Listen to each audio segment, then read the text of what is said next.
straight to the point. You don't have to give 1 lakh rupees, 50,000 rupees to any kind of consultant. Main part is the documentation. What kind of a documentation you have to take with you at the time of visa application. ये बनती है perfect case. ये कोई नहीं बता रहा आपको. ये that would be the minimum amount you have to show them. में ही कंफ्यूज होते हैं कि कितना होता है आपको मालूम है. वो यूरोज है तो आपका आराम से ही जाएगा 3 से 4 लाख रुपए का. वुड बी वेरी गुड क्योंकि वहाँ पे जाके आपको जॉब लगने के चांसेस बढ़ जाते हैं. हेलो एवरीवन, मेरा नाम यश है और मैं एक वीज़ा कंसल्टेंट हूँ. ये मेरा पहला वीडियो है और ये वीडियो स्ट्रेट पॉइंट पे है कि पोर्टुगल जॉब सीकर वीज़ा कैसे अप्लाई करें. फर्स्ट ऑफ ऑल आपको बहुत सारे वीडियो देखेंगे. There are plenty of videos जो ये टॉपिक के बारे में रिलेटेड है, ठीक है. पर मेरा ये एक ही मानना है कि जो भी आप अगर वीडियोस देखोगे, जहाँ तक मैंने जितने भी वीडियोस देखे, 1 साल से देखते आ रहा हूँ मैं videos, and I was so shocked कि no one is giving you an proper documentation. कि आपको कोई डॉक्यूमेंटेशन के बारे में नहीं बता रहा है प्रॉपरली. जो उनको दिख रहा है वो लोग बोल रहे हैं इंटरनेट पे. पर मैं आपको बताऊंगा कि इसमें कि direct straight to the point आके कि कैसे डॉक्यूमेंटेशन चाहिए, क्या ये वीज़ा है और क्यों आपको कोई कंसल्टेंसी या एजेंट के पास जाने की ज़रूरत नहीं है. ये एक छोटा सा वीज़ा है, 120 डेज का ये वीज़ा रहता है जिसमें आप पोर्टुगल में जाओगे. ऐसे ही ये यूरोप के बहुत सारे कंट्रीज के वीज़ा है, स्पेशली जॉब सीकर वीज़ा बहुत सारे कंट्रीज में रहते हैं. आप पोर्तुगल में जाओगे, वहाँ पे जाने के बाद आपको एक जॉब सर्च करना है. अगर आपको वहाँ पे विदिन 120 डेज में जॉब मिल गया, so well and good. You are good to go for the second step जहाँ पे आपको वो लोग ही हेल्प करेंगे to get an work visa. वो आईमा में जाना पड़ता है, वो अलग चीज़ है. वो मैं आपको एक नेक्स्ट वीडियो में बताऊंगा क्योंकि मेरे को ये वीडियो ज़्यादा लंबी नहीं करनी. Straight to the point. You don't have to give 1 lakh rupees, 50,000 rupees to any kind of consultant. मैं आपको बताऊंगा क्या डॉक्यूमेंटेशन चाहिए, a proper documentation. So first of all ये वीडियो 3 सेक्शन में डिवाइडेड है. The first section belongs to the introduction. तो introduction का जो रहेगा ये बहुत छोटा सा पार्ट है, आप इसको स्किप भी कर सकते हो. The main part is the documentation. What kind of a documentation you have to take with you at the time of visa application. और the last part would be the conclusion, क्या क्या आपको tips रखनी है ध्यान में और क्या नहीं रखनी है. तो अभी फर्स्ट बात पे आते हैं. देखिए, ये 120 डेज का जो जॉब सीकर वीज़ा है पोर्टुगल का, तो इसमें आपको सिर्फ 120 डेज ही मिलते हैं. लोग बोलते हैं कि इसको एक एक्सटेंशन रहता है. एक्सटेंशन नहीं रहता है. अगर आप 120 डेज को मंथ्स में कन्वर्ट करोगे तो 4 मंथ होते हैं. तो ये 4 महीने का वीज़ा रहता है जिसमें आपको यहाँ से फ्लाई करना है पोर्टुगल. पोर्टुगल में जाने के बाद आपको वहाँ पे अप्लाई करना है जॉब के लिए. आपको वहाँ पे जॉब ढूंढना है फर्स्ट ऑफ ऑल.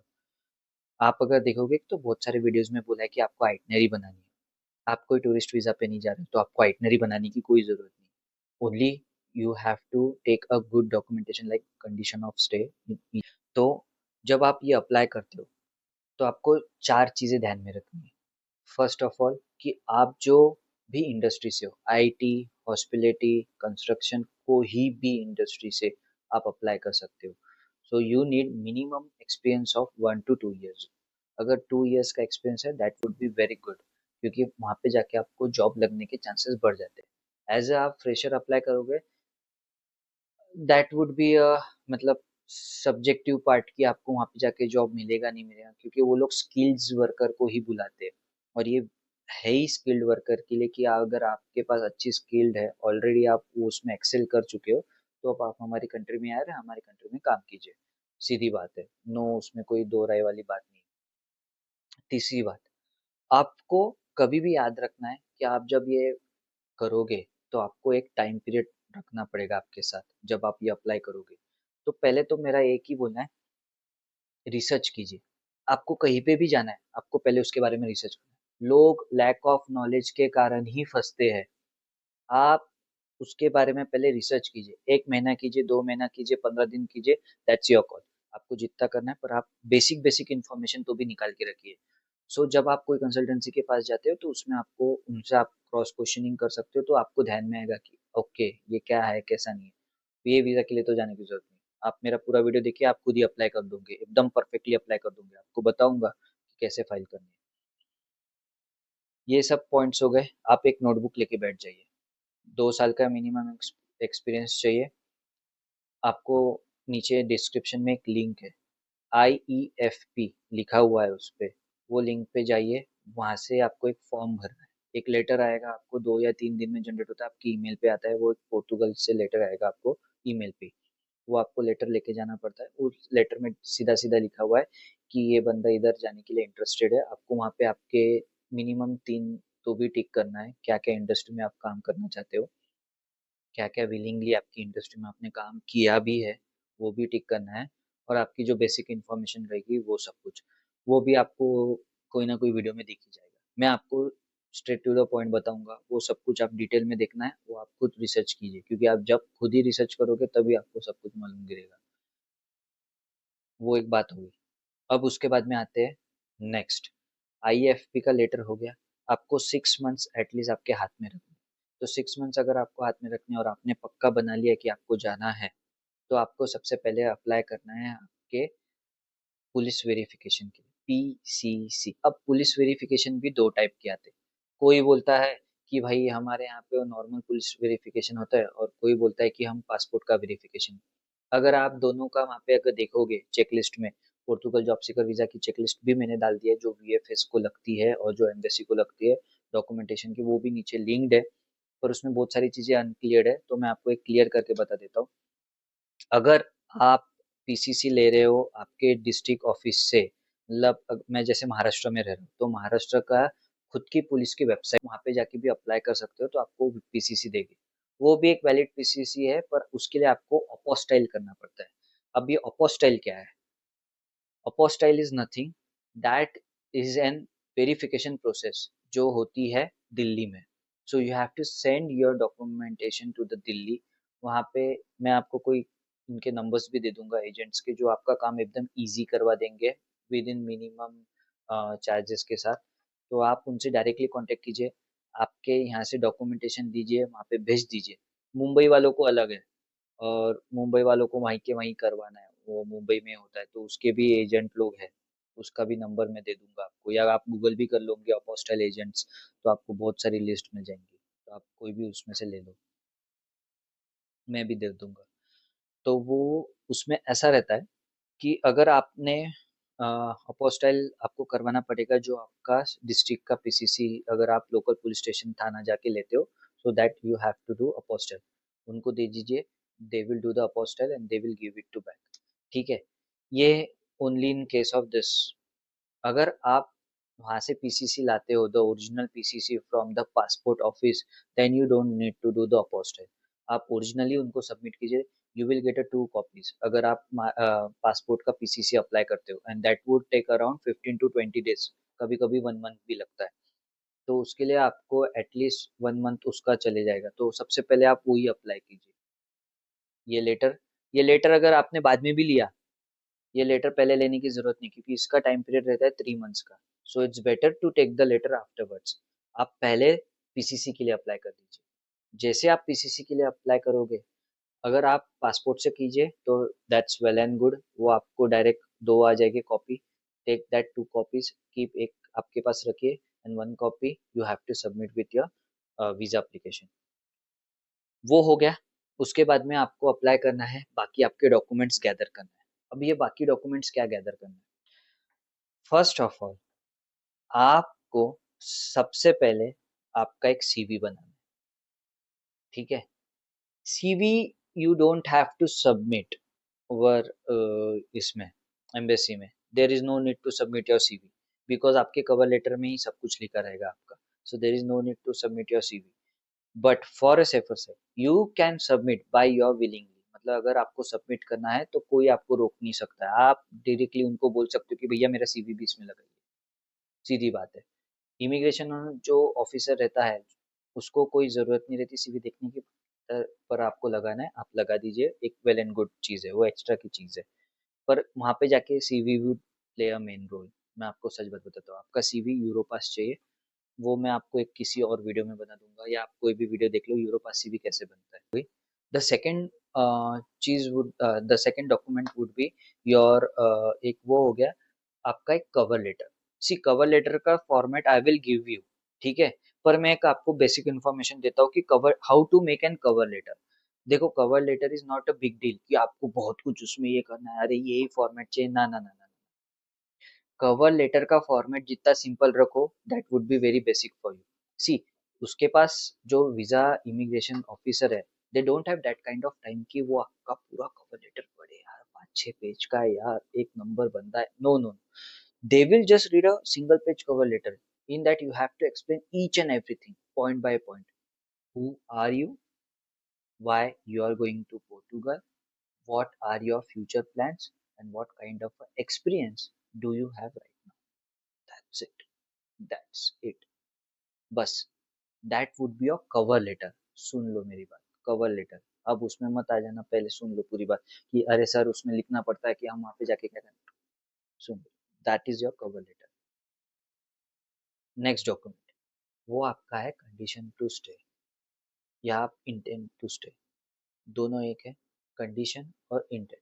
अब जो कंडीशन है, आप समझिए, आप वहाँ पे जा रहे हो। अगर अभी आप वहाँ जा रहे हो और आपको कोई बोले कि यार तू 3 महीने कैसे सरवाइव करे, तो आप क्या बताओगे? अरे नहीं, मैं वहाँ पे ये होटल कर लूंगा, मैं वहाँ पे स्टे कर लूंगा और ऐसा होगा वैसा होगा।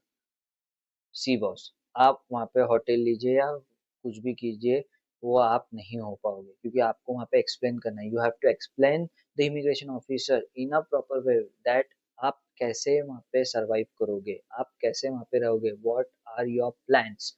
तो वो सब कुछ आपको कंडीशन ऑफ स्टे में डालना है। आपको एक स्ट्रेटेजी बनानी है कि in that strategy you have to tell कि मैं पहले दिन वहाँ पे जब लैंड होऊंगा, so what I will do, the first thing आपका क्या रहेगा, आप कहाँ जाओगे। तो इसके लिए मैं आपको एक बहुत इजी बात बताता हूँ, आप खुद ही बना लोगे, किसी के पास जाने की जरूरत नहीं, किसी को 1 रुपया देने की जरूरत नहीं। कंडीशन स्टेप में आपको 4 चीजें याद रखनी है, द मेन 4 पॉइंट्स।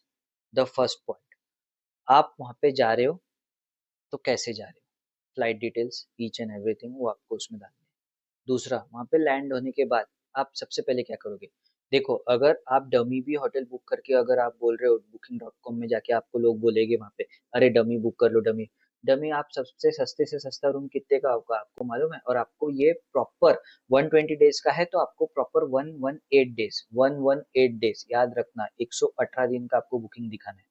कितना होता है आपको मालूम है? वो यूरोज है, तो आपका आराम से ये जाएगा 3 से 4 लाख रुपए का। अगर आपको ये झूठ लगता है तो आप खुद करके देखिए, booking.com पे जाइए, वहाँ पे booking.com है, और उससे भी बेस्ट एक बता देता हूँ, अगोड़ा है। अगोड़ा पे भी जाके आप डमी टिकट ये कर सकते हो, डमी बुकिंग मार सकते हो, नो प्रॉब्लम। पर ये जैसे आप इसमें फाइल करोगे, वो आपको बोल देगा कि नहीं हो पाएगा आपका, क्योंकि आप टूरिस्ट नहीं हो। सबसे पहली बात, आप वहाँ पे जॉब ढूंढने जा रहे हो, तो आपका मेन गोल क्या रहना चाहिए कि कम से कम खर्चा हो। मेरे पास जॉब जब तक नहीं तब से कम खर्च हो। तो उसके लिए आपको एक टिप देता हूँ, बहुत सारी वेबसाइट्स है, फ्लाइटियो एक है, एक ये मैं बता रहा हूँ, सबके लिंक मैंने नीचे दिया हुआ डिस्क्रिप्शन में, आप जाके एक बार देख लीजिए, सेक्शन वाइज दी है, उसमें आप जाइए। आप हॉस्टल हो गए या आप अपार्टमेंट हो गए, जहाँ पे वो अपार्टमेंट पे you can stay with like multiple of people, वहाँ पे बहुत सारे लोग रह सकते हैं। You can share with them, वो शेयरिंग बेसिस पे रहते हैं, so you can easily share with them the apartment, and that would be the perfect thing. वो आपको कम से कम कॉस्ट में गिरेगा। जो आपका यहाँ पे 4 लाख रुपए जा रहा था, that would be straight come down over 2 lakh rupees. Yes, ये मेरी गारंटी है, टू भी नहीं, कभी कभी तो 1 लाख 80 के इसमें हो जाता है, दैट इज इंडियन INR में मैं बता रहा हूँ, यूरो में नहीं। आप उसमें लीजिए। अब आप उसमें कैसे लोगे? तो आपको उनको पहले कन्विंस करना है कि सर मैं यहाँ से वहाँ पे आ रहा हूँ, this is the visa, job seeker visa, and I only need one letter, a confirmation letter from your side. I will pay you around like, उनको आप पे कर लीजिए, उनके वेबसाइट पे कुछ ऐसा समझो कि 2 से 3 हजार रुपये पे कर दीजिए, जाने दीजिए 2 से 3 हजार रुपये, पर आपको ये एकदम श्योर शॉट खेल हो जाएगा। उनको बोलिए मेरे को ये लेटर चाहिए। जैसे वो लेटर आपको आता है, ये आपको एक इससे नहीं करना है, आपको 3-4 लोगों से बात करनी पड़ेगी, तब जाको आपको एक कोई ओनर आपको देगा, क्योंकि वो वेबसाइट पे ऐसा रहता है कि वो लोग डायरेक्टली अपार्टमेंट के ओनर से आपको कनेक्ट करवाते हैं, और वो आपको देगा। तो उसके लिए एक अच्छा सा एक मैसेज टाइप कीजिए, मैं वो भी आपको लिख के दे दूंगा, तो जिससे आपको रिप्लाई आ सके वापस। ठीक है, तो आप उस पे उनसे जब बात करोगे, तो उनको आपको कन्विंस करना है एनी हाउ कि मेरे को एक लेटर चाहिए, और उनको सिचुएशन बताइए, क्या सिचुएशन है, कैसी सिचुएशन है, मैं कैसे रहूंगा, क्या मेरा बैकग्राउंड है, क्या क्या नहीं है, आप सब कुछ भेज दीजिए उनको। इवन टाइम आया तो you can send your passport also. हाँ, पासपोर्ट जब आप भेज रहे हो, सो बी केयरफुल कि वो एक आपकी कॉल रहेगा। मोस्ट ऑफ द केसेस में भेजने की जरूरत नहीं है, वो just for the security purpose के इसके लिए रहता है, तो उनका एक विश्वास बन जाता है, इसके लिए मैं बोल रहा हूँ। ये एक चीज हो गई। तो जब आप ये उनसे लोगे, अ, किससे, वो जो ओनर से आप लेटर लोगे, तो वो लेटर आपको लगाना है। Don't go for the dummy hotel booking. Dummy hotel booking is a wrong way for a job seeker visa. वहां पे आपको बहुत सारा प्रॉब्लम होने वाला है। वो प्रॉब्लम क्या, आपका वीजा ही नहीं होगा। सॉरी, मैं पानी पीता हूँ। वो आपका वीजा ही नहीं होगा।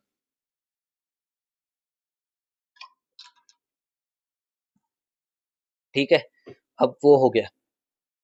हाँ, तो अभी आप आ जाते हैं सब लोग नेक्स्ट इस पे। दूसरा जो डॉक्यूमेंट है, ये जो डॉक्यूमेंट्स है, ये आपके बहुत सारे डॉक्यूमेंट हो सकते हैं। उसको बोलते हैं आपके एकेडमिक डॉक्यूमेंट्स। तो आप एकेडमिक डॉक्यूमेंट्स में क्या दे सकते हो?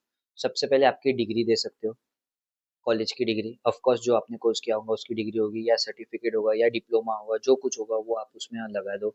10th की मार्कशीट चाहिए पास होने का, आपको 12th की चाहिए, और आपका डिग्री का चाहिए, और आपके पास मास्टर्स होगा तो वेल एंड गुड, ये आप दे सकते हो। डिग्री, डिप्लोमा, कोई भी सर्टिफिकेशन कोर्स चलता है उसमें।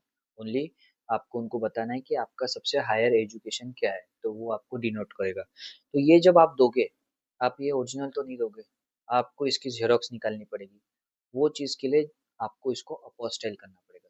तो जो मैं आपको बोल रहा था अपोस्टाइल का, कि आप आपका अगर लोकल पुलिस स्टेशन से लोगे तो अपोस्टाइल करोगे, तो ये उनकी ले, तो उसके साथ आपको ये डॉक्यूमेंट्स भी सेंड करने हैं। एक आपको कलर जेरोक्स चाहिए, अच्छा कलर जेरोक्स लेना। आप ये भी ले सकते हो कलर जेरोक्स का, वो एक फोटो प्रिंट वाला आता है, आप उस पे भी कलर जेरोक्स मार के दे सकते हो। अगर वो नहीं है आपके पास अवेलेबल, कोई प्रॉब्लम नहीं है, नॉर्मल इस पे भी आप कलर जेरोक्स दे सकते हो। ये सब डॉक्यूमेंट्स आपके जितने भी मार्कशीट है, और आपकी डिग्री है या डिप्लोमा और कोई भी सर्टिफिकेट है, ये सब आपको सबके जेरोक्स, ओरिजिनल नहीं। लोग इसमें ही कंफ्यूज होते हैं कि अपोस्टाइल में अपने ओरिजिनल डॉक्यूमेंट भेज देते हैं। अरे मेरे भाई, अपोस्टाइल में आपको ओरिजिनल डॉक्यूमेंट नहीं भेजने हैं। आपको आपकी जो जेरोक्स कॉपी है या फोटो कॉपी है, वो ही आपको भेजनी है। तो आप जब ये भेजते हो वहां पे, तो वो वेरीफाई करते हैं कि ये ओरिजिनल इसकी फोटो कॉपी भेजी है या नहीं। ओरिजिनल डॉक्यूमेंट नहीं, ये सिर्फ वेरीफाई करके आपको बताते हैं, और ये बताते हैं आपको नहीं, ये एम्बेसी को आपको देना पड़ता है वहाँ पे। तो आपको एक स्टिकर लग के आता है, और एसडीएम का, दिल्ली एसडीएम का वहाँ पे साइन आता है, तो और स्टैंप आता है, तो वो उससे पता चल जाता है। मिनिस्ट्री ऑफ फॉरेन अफेयर्स का एक स्टैंप आएगा, उसके नीचे एसडीएम का आएगा, और ये सब कुछ आपको उसके हर एक इसके पीछे लग के आएगा। ठीक है, अपोस्ट करना जरूरी, अपोस्टाइल करना जरूरी, ये याद रखना।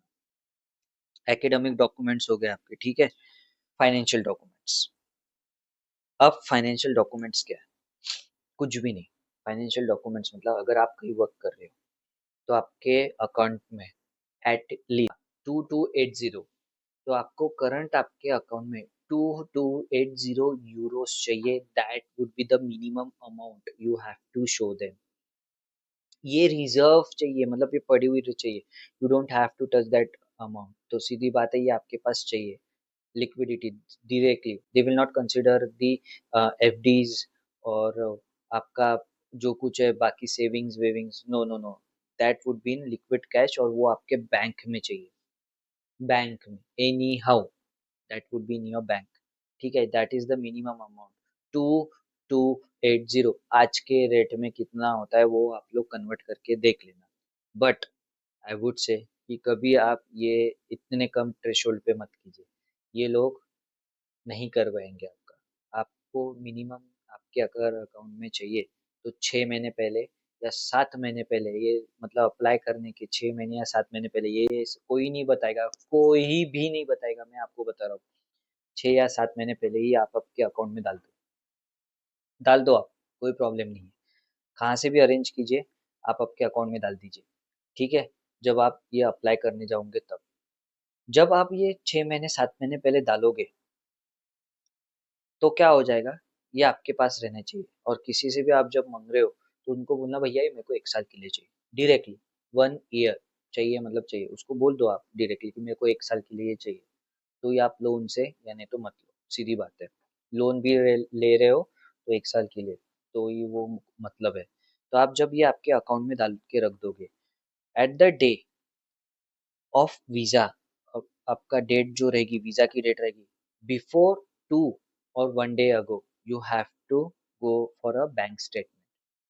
तो the bank statement would be around 6 months और 3 months, that is your call. Go for the 6 months क्योंकि उसके पहले ही आपने डाले, तो पहले से आपके अकाउंट में, और वैसे भी आपकी सैलरी डिपॉजिट हो रही है आपके अकाउंट में, तो उनको मालूम हो जाएगा कि भैया ये इसकी सेविंग्स है। परफेक्ट केस इसको बोलते हैं, ये बनती है परफेक्ट केस। ये कोई नहीं बता रहा आपको, ठीक है, उसके लिए इतनी डिटेल में वीडियो बन रही है। अगर मेरे को अभी मालूम नहीं है कितना टाइम हुआ है, तो ये बहुत लंबी वीडियो बन गई है अभी, तो अभी क्या ही बोलूँ मैं। इसको या मैं पार्ट 1 पार्ट 2 में कर दूंगा, सीधी बात है।